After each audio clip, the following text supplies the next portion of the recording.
की आता पाऊस येतो की काय, पण पाऊस काय येणार नाही त्याच्यामुळे काही चिंता करायची गरज नाही. राज्यातल्या सर्व शेतकऱ्याला सांगू इच्छितो, पूर्व विदर्भातल्या, पश्चिम विदर्भातल्या, दक्षिण महाराष्ट्र, उत्तर महाराष्ट्र, कोकणपट्टी, खानदेश, मराठवाडा संपूर्ण शेतकऱ्याला सांगू इच्छितो, आज 6 डिसेंबर म्हणजे आजच्या दिवसच राज्यात चांगलं ढगाळ वातावरण राहणार आहे. दिवसा देखील धुकं राहणार आहे म्हणून हा अंदाज लक्षात यायचा. पण पाऊस काही मात्र येणारच नाही म्हणून हा अंदाज लक्षात यायचा.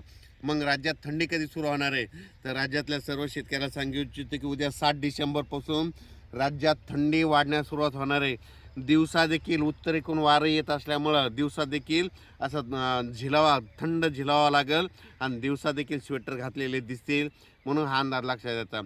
ही थंडी जास्त करून निपाड, नाशिक ह्या पट्ट्यामध्ये, जळगाव जिल्हा, इकडं घाटाच्या खाली नांदुरा, इकडं विदर्भात देखील चांगली थंडी सुरू होणार आहे आणि वारं देखील सुटणार आहे. दिवसा वाऱ्याची झुळूक येईल पण दिवसा देखील थंड जाणवणार आहे म्हणून हा अंदाज लक्षात यायचा.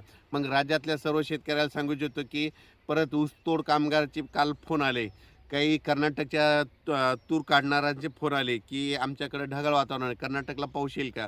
तर कर्नाटक असो की महाराष्ट्र असो, फक्त आज आणि उद्याच्या दिवसात ढगाळ वातावरण राहणार आहे. परत 7 डिसेंबरपासून मात्र 20 डिसेंबरपर्यंत चांगली अशी थंडी वाढतच जाणार आहे म्हणून हा अंदाज लक्षात द्यायचा. ज्यांच्याकडं हरभरा असेल तर तुम्ही त्या हरभऱ्याला पाणी देऊ शकता, त्याच्यानंतर त्याला फवारणी देखील करू शकता.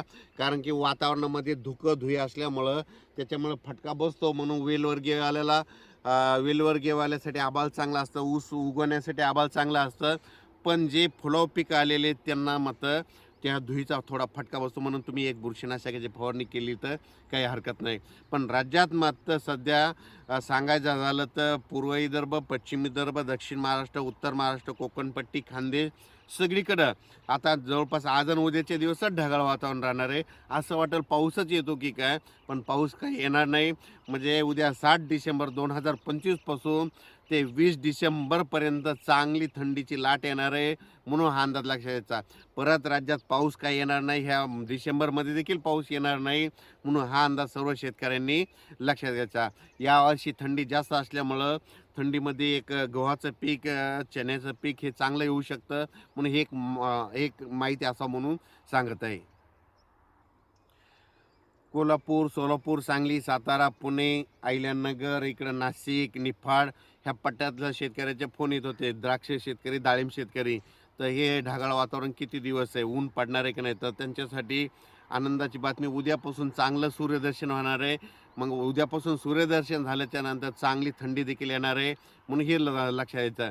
नसता काय होईल की एवढं असं हे ढगाळ वातावरण असल्यामुळं सूर्यदर्शन नाही, तर त्याच्यामुळं चांगलं असं दिवसभर चांगलं सूर्यदर्शन होणार आहे म्हणून त्यांच्यासाठी देखील आनंदाची बातमी.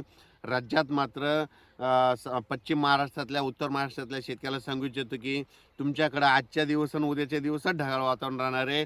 7 तारखेला उद्या रात्रीपासून चांगली, पहाटेला 8 तारखेला चांगली थंडीला सुरुवात होणार आहे म्हणून हा अंदाज लक्षात घ्यायचा.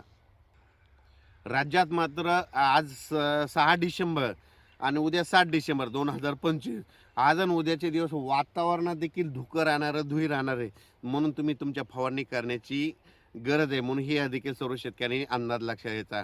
पण राज्यात मात्र पाऊस काही पडणार नाही म्हणून हा अंदाज सर्व शेतकऱ्यांनी लक्षात घ्यायचा. कर्नाटकच्या शेतकऱ्याला सांगू इच्छितो की तुमच्याकडं तंबाखू काढणारे शेतकऱ्याला सांगू इच्छितो की आजच्या दिवसात तुमच्याकडे ढगाळ वातावरण राहणार आहे.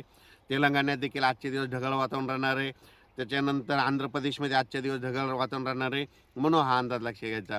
पण मात्र 8 तारखेपासून तेलंगणा, आंध्र प्रदेश, कर्नाटक तिकडं देखील थंडीची लाट येणार आहे म्हणून हा अंदाज लक्षात घ्यायचा.